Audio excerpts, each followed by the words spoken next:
رسول اللہ صلی اللہ علیہ وسلم مکہ مکرمہ میں شیب بنی ہاشم کے اندر 9 ربیع الاول کو عام الفیل سے مراد ہاتھیوں والا سال ہے۔ یہ پچھلے جمعے میں نے آپ کے سامنے ذکر کیا تھا کہ جب ابرہہ بیت اللہ کو گرانے کے لیے اپنا 60,000 کا لشکر لے کے آیا اور وادی محصر کے اندر اس کا لشکر تباہ ہوا، یہ واقعہ رسول اللہ صلی اللہ علیہ وسلم کی ولادت سے 50 یا 55 دن پہلے کا ہے۔ تو عام الفیل اس کو اس لیے کہا جاتا ہے آپ علیہ الصلوۃ والسلام کی ولادت کے سال کو کہ اسی سال یہ ہاتھیوں والا واقعہ ہو چکا تھا۔ تو آپ علیہ الصلوۃ والسلام 9 ربیع الاول کو عام الفیل پیر کے روز صبح کے وقت، تہجد کے وقت، اور اہل سیر نے مولانا صفی الرحمن مبارک پوری رحمہ اللہ نے اور اسی طرح دوسرے اہل سیر نے اسی بات کو راجح قرار دیا ہے کہ آپ علیہ الصلوۃ والسلام اپریل کی 20 یا 22 تاریخ تھی، 571 عیسوی تھی، پیر کے روز تہجد کے وقت آپ علیہ الصلوۃ والسلام کی ولادت باسعادت ہوئی۔ رسول اللہ صلی اللہ علیہ وسلم کی جب ولادت ہوئی، سیدہ آمینہ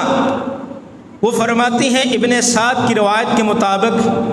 کہ جب آپ علیہ الصلوۃ والسلام کی ولادت ہوئی، ان کی والدہ فرماتی ہے کہ میرے جسم سے ایک نور نکلا جس سے ملک شام کے محلات روشن ہو گئے۔ اور رسول اللہ صلی اللہ علیہ وسلم کی ولادت ہوئی، آپ علیہ الصلوۃ والسلام کے متعلق ہی سیدنا حسان ابن ثابت رضی اللہ عنہ، جن کو شاعر رسول صلی اللہ علیہ وسلم کہا جاتا تھا، انہوں نے رسول اللہ صلی اللہ علیہ وسلم کی مدح کے اندر چند اشعار ذکر کیے۔ وہ فرماتے ہیں وَأَحْسَنُ مِنْكَ لَمْ تَرَ قَطُّ عَيْنِي وَأَجْمَلُ مِنْكَ لَمْ تَلِدِ النِّسَاءُ خُلِقْتَ مُبَرَّأً مِنْ كُلِّ عَيْبٍ كَأَنَّكَ قَدْ خُلِقْتَ كَمَا تَشَاءُ۔ ان اشعار کا ترجمہ یہ ہے وَأَحْسَنُ مِنْكَ لَمْ تَرَ قَطُّ عَيْنِي، اے ہمارے محبوب پیغمبر آپ سا حسین کسی آنکھ نے دیکھا نہیں ہے۔ وَأَجْمَلُ مِنْكَ لَمْ تَلِدِ النِّسَاءُ، آپ سا خوبصورت کسی ماں نے جنا نہیں ہے۔ خُلِقْتَ مُبَرَّأً مِنْ كُلِّ عَيْبٍ، آپ ہر عیب سے اس طرح مبرہ پیدا کیے گئے كَأَنَّكَ قَدْ خُلِقْتَ كَمَا تَشَاءُ، گویا کہ آپ اللہ کو کہتے گئے اور اللہ رب العالمین آپ کو بناتے گئے۔ یہ رسول اللہ صلی اللہ علیہ وسلم کی ولادت ہوئی، اور آپ علیہ الصلوۃ والسلام کی ولادت کے بعد آپ کی والدہ نے آپ علیہ الصلوۃ والسلام کے دادا عبد المطلب کو خبر بھجوائی، اور اس وقت آپ علیہ الصلوۃ والسلام کے دادا جو ہے وہ بیت اللہ کے اندر موجود تھے۔ وہ بڑی خوشی سے گھر تشریف لائے، آپ علیہ الصلوۃ والسلام کو اٹھایا اور خانہ کعبہ میں لے گئے۔ آپ علیہ الصلوۃ والسلام کی ولادت جب ہوئی تو آپ علیہ الصلوۃ والسلام کو سب سے پہلے جس جگہ پہ لے جایا گیا اس جگہ کا نام بیت اللہ ہے، خانہ کعبہ ہے۔ وہاں پہ جا کے آپ علیہ الصلوۃ والسلام کے دادا نے اللہ رب العالمین سے دعا کی، اللہ رب العالمین کا شکر ادا کیا، اور بیت اللہ میں بیٹھ کے آپ علیہ الصلوۃ والسلام کا نام محمد رکھا صلی اللہ علیہ وسلم۔ یہ نام اس سے پہلے عرب کے اندر معروف نہیں تھا، اور محمد عربی زبان میں اس کو کہا جاتا ہے جس کی تعریف کی جاتی ہے، اور آپ علیہ الصلوۃ والسلام وہ عظیم شخصیت ہیں، دنیا ہی کیا دنیا کا رب بھی آپ علیہ الصلوۃ والسلام کی تعریف کرتا ہے۔ آپ علیہ الصلوۃ والسلام کا نام محمد رکھا گیا، اور عرب کے دستور کے مطابق آپ علیہ الصلوۃ والسلام کے دادا عبد المطلب نے 7ویں دن آپ علیہ الصلوۃ والسلام کا ختنہ کروایا، اس کو بھی اہل سیر نے ذکر کیا ہے۔ اور اس کے بعد آپ علیہ الصلوۃ والسلام کی والدہ کے بعد سب سے پہلے آپ علیہ الصلوۃ والسلام کو جس عورت نے دودھ پلایا وہ ابو لہب کی لونڈی صوبیہ تھی، اور یہ صوبیہ وہی عورت ہے، لونڈی ہے ابو لہب کی، جس نے آپ علیہ الصلوۃ والسلام سے پہلے آپ علیہ الصلوۃ والسلام کے چچا سیدنا حمزہ رضی اللہ عنہ کو بھی دودھ پلایا تھا۔ اس لحاظ سے آپ علیہ الصلوۃ والسلام کے جو چچا سیدنا حمزہ ہیں وہ آپ کے چچا تو ہیں، لیکن دودھ پینے کے اعتبار سے وہ رسول اللہ صلی اللہ علیہ وسلم کے رضاعی بھائی بھی بن گئے۔ یعنی جس لونڈی کا عورت کا دودھ آپ علیہ الصلوۃ والسلام کے چچا نے پیا تو اسی عورت کا دودھ رسول اللہ صلی اللہ علیہ وسلم نے بھی پیا تھا۔ آپ علیہ الصلوۃ والسلام کی ولادت کے بعد آپ علیہ الصلوۃ والسلام کو گاؤں کے اندر قبیلہ بنو سعد کے اندر بھجوا دیا گیا۔ یہ عرب کا دستور تھا، جب ان کے ہاں کوئی بچہ پیدا ہوتا تو بچے کی ہڈیاں مضبوط کرنے کے لیے اور اس کی اچھی نشو و نما ہو سکے، اس کی اچھی تربیت ہو سکے، تو وہ شہر کے بچوں کو گاؤں کے اندر بھجوا دیا کرتے تھے۔ تو آپ علیہ الصلوۃ والسلام کو قبیلہ بنی سعد کے اندر بھجوایا گیا، اور ابن اسحاق کی روایت کے مطابق قبیلہ بنی سعد سے کچھ دائیاں بچوں کو لینے کے لیے روانہ ہوئیں، اور ہر دائی کو ایک ایک بچہ مل گیا۔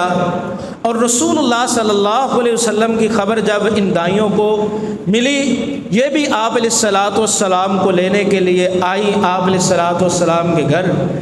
لیکن جب ان کو پتہ چلتا کہ آپ علیہ الصلوۃ والسلام تو یتیم ہیں،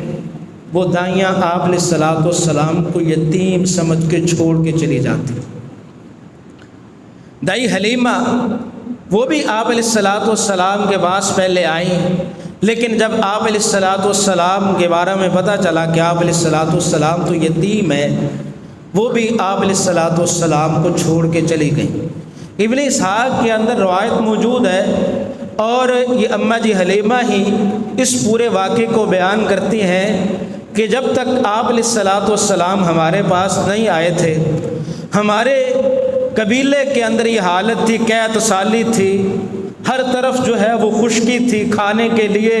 جانوروں کے لیے چارہ موجود نہیں تھا، پینے کے لیے پانی موجود نہیں تھا۔ ہمارے پاس ایک بچہ تھا اور اس کو پلانے کے لیے میری چھاتیوں کے اندر دودھ نہیں تھا، وہ پوری رات بچہ روتا بلک بلک کے اور ہمیں بھی سونے نہیں دیتا تھا۔ لیکن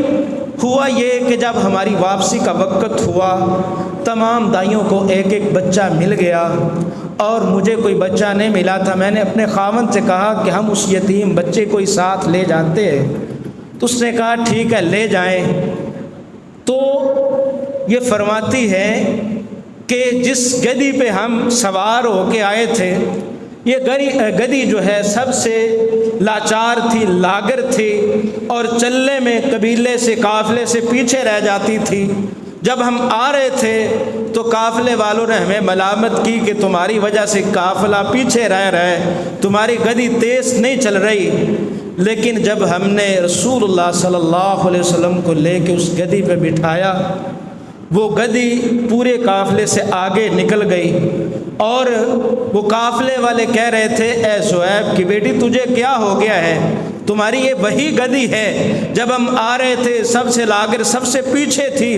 تم نے کس چیز کو اپنے سوار کر لیا ہے؟ اور وہ عورتیں مجھے کہہ رہی تھیں لگتا ہے اس کے ہاتھ جو ہے کوئی برکت والی چیز آ گئی ہے۔ اور وہ فرماتی ہیں پھر میری چھاتی کے اندر دودھ آیا، اس نے بھی پیا، اور اس سے پہلے جو بچہ بھوک کی وجہ سے رات سوتا نہیں تھا اس بچے نے بھی سیر ہو کے دودھ پیا، اور جو ہماری بکریاں پہلے چارہ نہ ہونے کی وجہ سے، پانی نہ ہونے کی وجہ سے ان کے تھنوں سے دودھ خشک ہو چکا تھا، جب اللہ کے رسول صلی اللہ علیہ وسلم کے اس بچے کو گھر لے جایا گیا، ان کے تھنوں کے اندر دودھ بھر آیا۔ میں نے بھی، میرے خامد نے بھی اس رات سیر ہو کے دودھ پیا، اس سے پہلے کبھی ہم نے سیر ہو کے دودھ نہیں پیا تھا۔ اور یہ رسول اللہ صلی اللہ علیہ وسلم کی برکت تھی، جنہیں اللہ رب العالمین نے رحمت للعالمین بنا کے مبعوث فرمایا تھا۔ وقت ختم ہو چکا، آئندہ جمعہ انشاءاللہ یہاں سے ہم اپنی بات کو آگے جاری رکھیں گے۔ اللہ رب العالمین سے دعا ہے کہ اللہ رب العالمین ہمیں رسول اللہ صلی اللہ علیہ وسلم کی سیرت کو صحیح معنوں میں سمجھنے کی، اس کو اپنانے کی،